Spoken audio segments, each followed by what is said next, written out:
Selamat malam, salam sejahtera. Terima kasih karena bersama dengan saya di Nazilin Unity Channel. Rupa-rupanya ini berlaku kepada enakmen syariah yang telah pun tular baru-baru ini. Keputusan mahkamah berhubung enakmen syariah rupa-rupanya pernah ada duluan. Kini Kelantan harus contohi Negeri Sembilan. Kelantan harus mencontohi Negeri Sembilan yang meminda enakmen syariahnya selepas kalah dalam kes terhadap Juzaili Khamis di Mahkamah Rayuan pada tahun 2015, kata G25. Kumpulan bekas penjawat awam kanan itu berkata, dalam kes itu, mahkamah memutuskan Seksyen 66 Enakmen Jenayah Syariah Negeri Sembilan tahun 1992 bercanggah dengan perlembagaan kerana ia melanggar peruntukan kebebasan asasi. Kerajaan Negeri Sembilan mematuhi penghakiman Mahkamah Rayuan itu. Pada tahun 2019, Kerajaan Negeri mengambil inisiatif meminda Seksyen 66 sewajarnya agar peruntukan itu selaras dengan perlembagaan. Mahkamah Rayuan juga memutuskan walaupun perkara 3 dalam kurungan 1 mengisytiharkan bahawa Islam agama persekutuan, namun amalan Islam di negara ini ditakbir oleh peruntukan perlembagaan. Perkara 3 dalam kurungan 4 mengisytiharkan bahawa tiada apa-apa jua dalam perkara ini mengurangkan mana-mana peruntukan lain dalam perlembagaan, katanya sambil menambah, menjadi tanggungjawab negeri untuk memastikan enakmen selaras perlembagaan. Dalam kenyataan hari ini juga, kumpulan itu berkata, penasihat undang-undang negeri perlu berpengetahuan dalam undang-undang perlembagaan. Mereka mesti sentiasa berwaspada ketika undang-undang digubal oleh negeri dan berani menasihati kerajaan negeri mengenai pembahagian kuasa perundangan antara negeri dan persekutuan, serta had kuasa perundangan negeri, katanya. Kami amat berharap Kerajaan Kelantan menerima keputusan Mahkamah Persekutuan dengan semangat yang betul dan melakukan yang sewajarnya untuk meminda kanun jenayah syariah negeri. Semalam, Mahkamah Persekutuan membatalkan 16 peruntukan dalam enakmen syariah Kelantan kerana didapati bercanggah dengan perlembagaan. Mengumumkan keputusan majoriti 8-1, panel hakim, Ketua Hakim Negara Tengku Maimun Tuan Mat berkata, Dewan Undangan Negeri tiada kuasa meluluskan peruntukan berkenan dalam enakmen itu kerana kesalahan terbabit sudah dirangkumi Undang-Undang Persekutuan. Dalam pada itu, G25 menzahirkan kebimbangannya berhubung kenyataan Setiausaha Agung PAS Taqiyuddin Hasan semalam. Beliau melabel keputusan mahkamah itu sebagai Black Friday atau peristiwa hitam buat umat Islam dan negara. Beliau sepatutnya menasihati orang ramai supaya menghormati penghakiman Mahkamah Persekutuan dan mengambil iktibar daripada keputusan itu. Bukannya mengambil kesempatan mempolitikkan isu itu, kata mereka lagi. Dipetik daripada sabudin.com bersumber Free Malaysia Today. Saudara-saudara sekalian, beberapa orang yang membalas tentang perkara ini ialah mereka kata patut diperhatikan kes duluan ini dan jadikan iktibar. Sekian dulu untuk kali ini. Jangan lupa tinggalkan komen Anda, tekan butang subscribe. Kita jumpa lagi. Bye-bye. Selamat malam, salam sejahtera. Terima kasih karena bersama dengan saya di Nazilin Unity Channel. Ini adalah komen daripada pemimpin PAS, pemimpin bersatu, maaf saya, bukan PAS, pemimpin bersatu. Selepas Fahmi Fazil mengatakan bahawa Muhyiddin menyebar berita palsu. Katanya dalam laman X, Muhyiddin sebar fake news. Akhirnya, pemimpin daripada Bersatu tampil mempertahankan bos mereka. Jaga mulut kamu Fahmi, jangan celupar, kata Razali Idris. Ketua Penerangan Parti Pribumi Bersatu Malaysia Bersatu, Datuk Razali Idris menemplak tindakan Menteri Komunikasi Fahmi Fadzil yang didakwa menuduh Pengerusi Perikatan Nasional PN Tan Sri Muhyiddin Yassin menyebarkan berita palsu. Ia susulan Muhyiddin mengeluarkan kenyataan berhubung keputusan Mahkamah Persekutuan yang membatalkan 16 keputusan atau peruntukan kesalahan di bawah enakmen Kanun Jenayah Syariah 1 Kelantan 2019. Razali berkata Muhyiddin yang juga Presiden Bersatu merupakan figura berprinsip, dihormati, berintegriti, benar dan berani, serta pernah memegang beberapa jawatan penting di negara ini. Muhyiddin ialah bekas Perdana Menteri, mantan Timbalan Perdana Menteri dan Menteri Besar serta beberapa portfolio Menteri Kabinet. Kamu siapa Fahmi? Sekadar berani atas kuasa Menteri setahun jagung, katanya. Jaga mulut kamu Fahmi, jangan celupar, jangan sembrono menuduh ikut sedap mulut, katanya menerusi hantaran di Facebook pada Ahad. Beliau mengulas respon ahli Parlimen Lambah Pantai itu yang secara ringkas menyatakan Muhyiddin sebar berita palsu menerusi hantaran di platform X pada Sabtu. Razali yang merupakan ahli Dewan Undangan Negeri Adun Kijal turut menambah, kenyataan tegas dan berani dalam mempertahankan hukum serta agama Islam tidak akan sesekali dibiarkan begitu sahaja.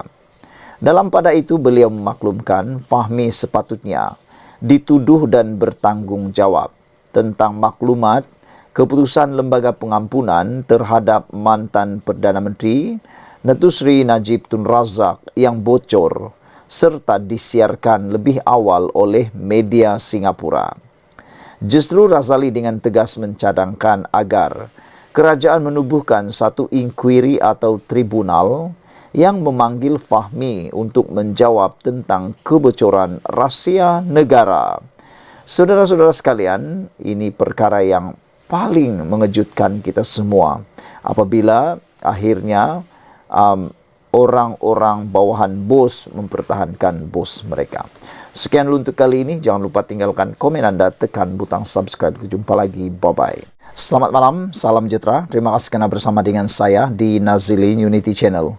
Kalau semalam Fahmi Fadzil mendakwa Muhyiddin Yassin menyebar berita palsu berkaitan dengan kes Nick Elin dalam petition berkaitan dengan 18 perkara yang telah dicabar dalam perlembagaan, hari ini tular pula tak kala Muhyiddin komen pasal Nick Elin Zurina, video anak jadi joki kelab malam pula mula tersebar.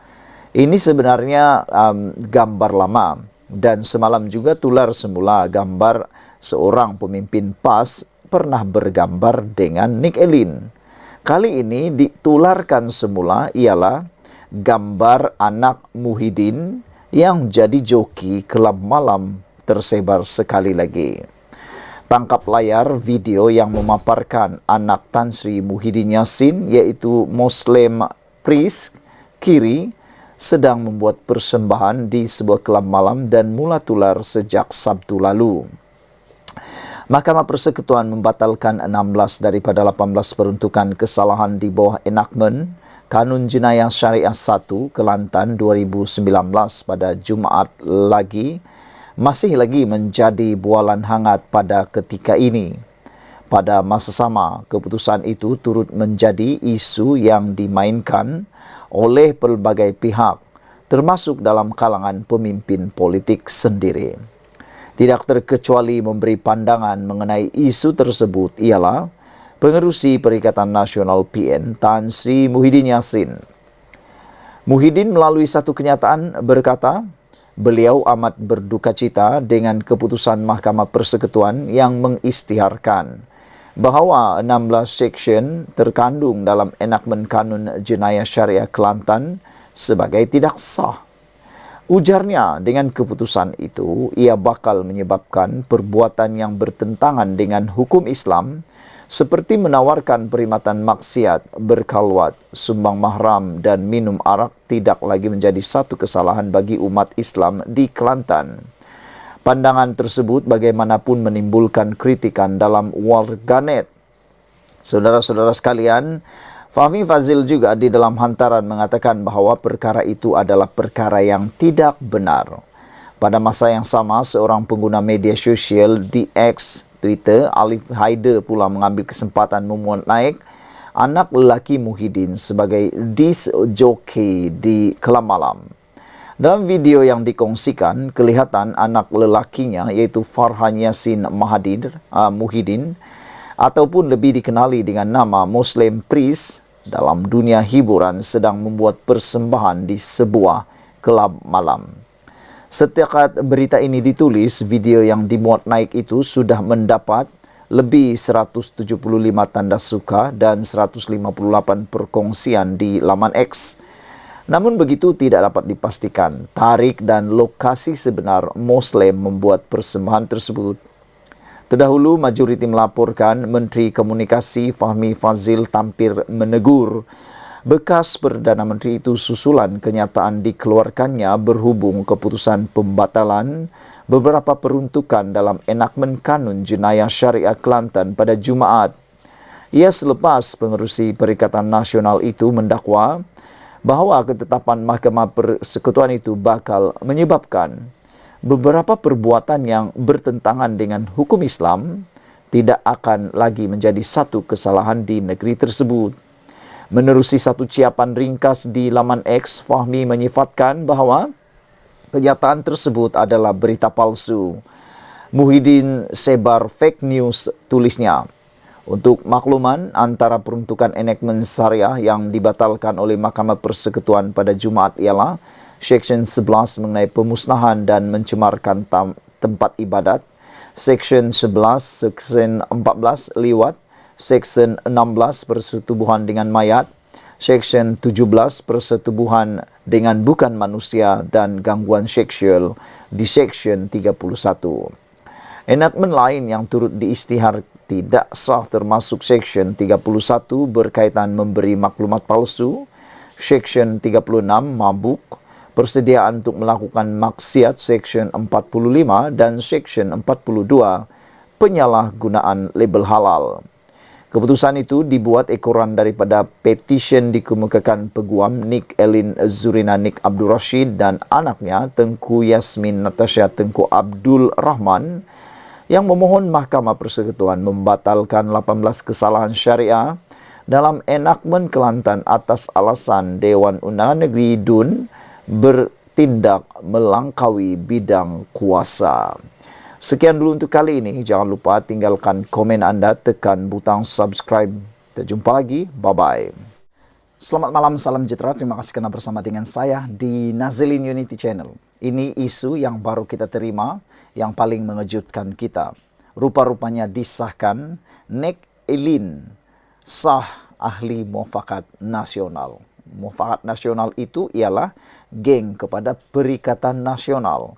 Nah, saudara-saudara sekalian, Peguam Nik Elin Zurina Nik Abdul Rashid mengesahkan beliau merupakan ahli muafakat nasional MN bagi menjawab segala dakwaan yang tular di media sosial baru-baru ini. Nik Elin berkata beliau menyertai muafakat nasional selepas dijemput oleh presidennya sendiri iaitu Tan Sri Anwar Musa. Presiden MN sendiri jemput saya dan apabila menyemak laman sesawang mereka, ia sangat bagus dalam menekankan perpaduan, kasih sayang, kebebasan dan keadilan yang saya percaya bermanfaat untuk negara, katanya. Saya memohon keahlian secara dalam talian dan diluluskan serta-merta. Katanya ketika menjadi tetamu dalam wawancara eksklusif podcast Beyond the Headlines bersama New Street Times pada Ahad.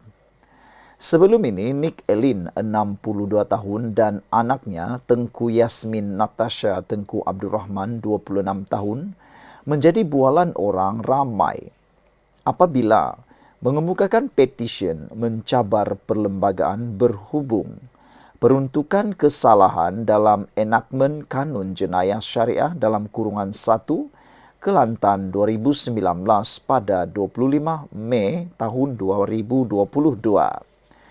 Pada Jumaat lalu, Mahkamah Persekutuan mengisytiharkan 16 daripada 18 peruntukan dalam enakmen berkenaan adalah terbatal dan tidak sah.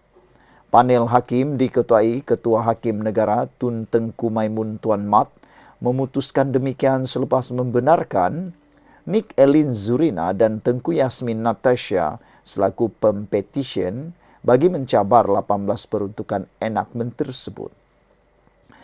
Bagaimanapun, Nick Elin menjelaskan beliau dan anaknya mencabar 18 peruntukan itu tidak mempunyai sebarang kaitan dengan kepentingan politik. Kami tidak disokong oleh sesiapa, hanya kami berdua dan juga peguam, ujar beliau lagi. Jadi dengan ini saudara-saudara sekalian, perkara yang tular berkaitan dengan Nick Elin ialah disahkan beliau merupakan ahli mufakat nasional. Jadi kalau sebelum ini ada gambar beliau bergambar dengan Tan Sri Anwar Musa, itu adalah gambar yang mungkin benar sebab beliau merupakan ahli mufakat nasional. Sekian dulu untuk kali ini. Jangan lupa tinggalkan komen Anda, tekan butang subscribe. Kita jumpa lagi. Bye-bye.